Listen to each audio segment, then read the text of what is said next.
Good evening, everyone. So nice to be here with you all. It is my pleasure to introduce Dorcas Gyekye, who is not only my friend and mentor and fellow educator, but just a wonderful human being all around.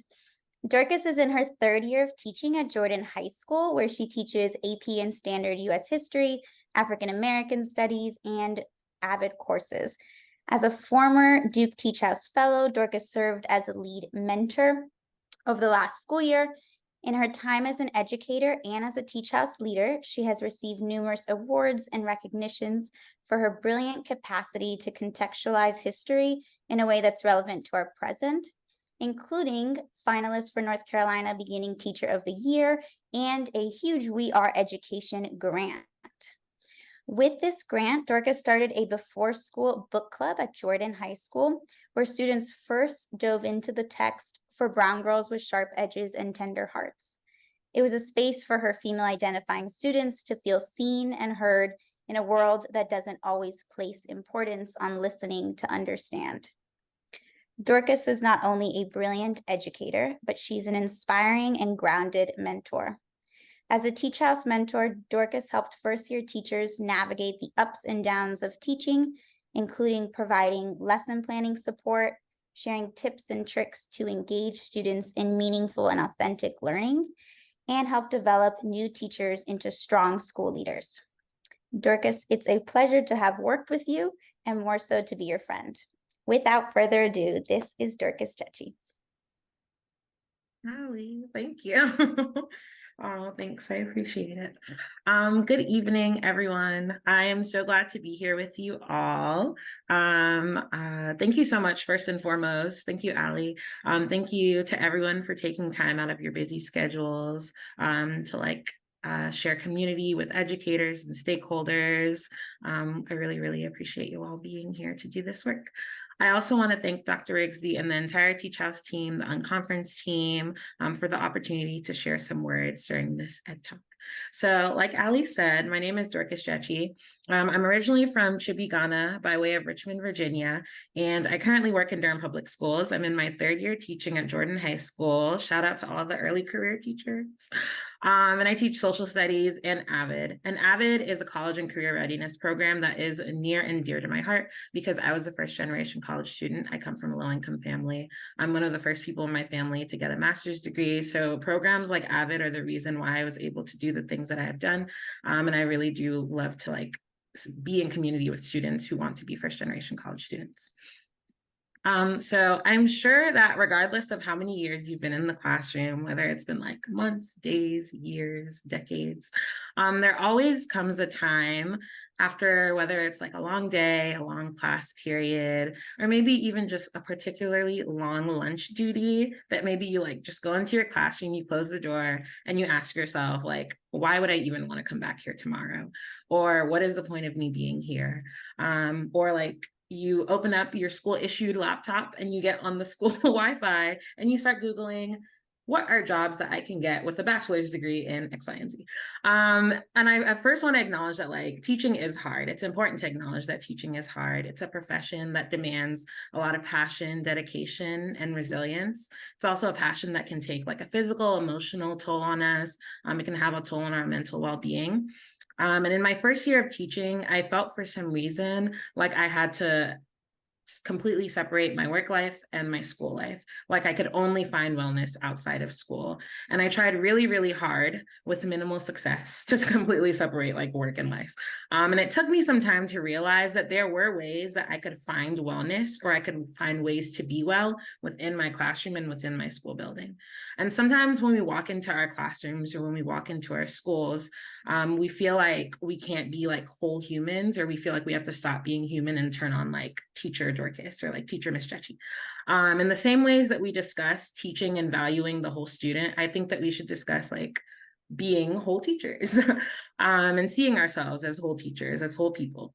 So how do we practice self-care in our day-to-day as teachers? And today I wanted to share with you some of the ways that I've been able to practice wellness in my classroom, in my school community, and some of the reasons that I keep coming back. So one of my close friends is in her Peloton era, and that's something the kids are saying. And basically, like when you're in your something era, it's like something that you're doing a lot of, like something that's maybe characterizing your life, like during this time period. So she's in her Peloton era, which just means that she's really into Peloton.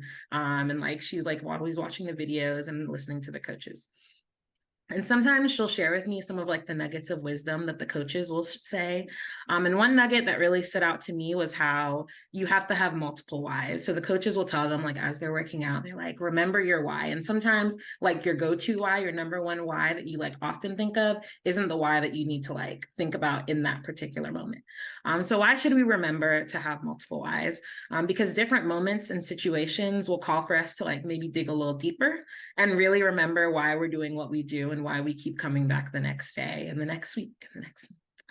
So the first reason that I keep coming back is the opportunities to build community outside of my classroom. And I know Ali talked a little bit about this, but in 2021, after hearing and reading some snippets of Dorcas Mojica Rodriguez's For Brown Girls with Sharp Edges and Tender Hearts, which is a phenomenal book, I just knew I wanted to read it with students. So I knew I wanted to start a Brown Girl book club. And I was like, how do I do this?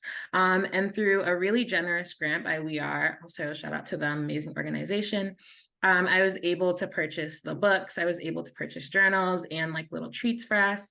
And the purpose of the book club was to create a safe space for Black and Brown girls to share their experiences and to discuss what equity could look like at Jordan and in our communities. And we wanted to use the book as like our foundation of having those conversations. And I also wanted to introduce students to texts that maybe they had never been introduced to, that were reflective of their life experiences, to help them develop and build on the skills that they need to discuss, like difficult texts.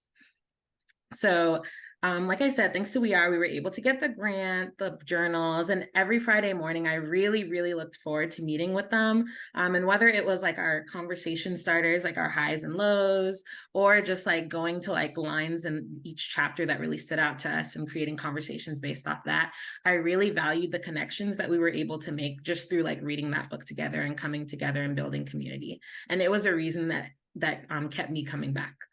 Another reason that I come back is the ability to impact students beyond the content.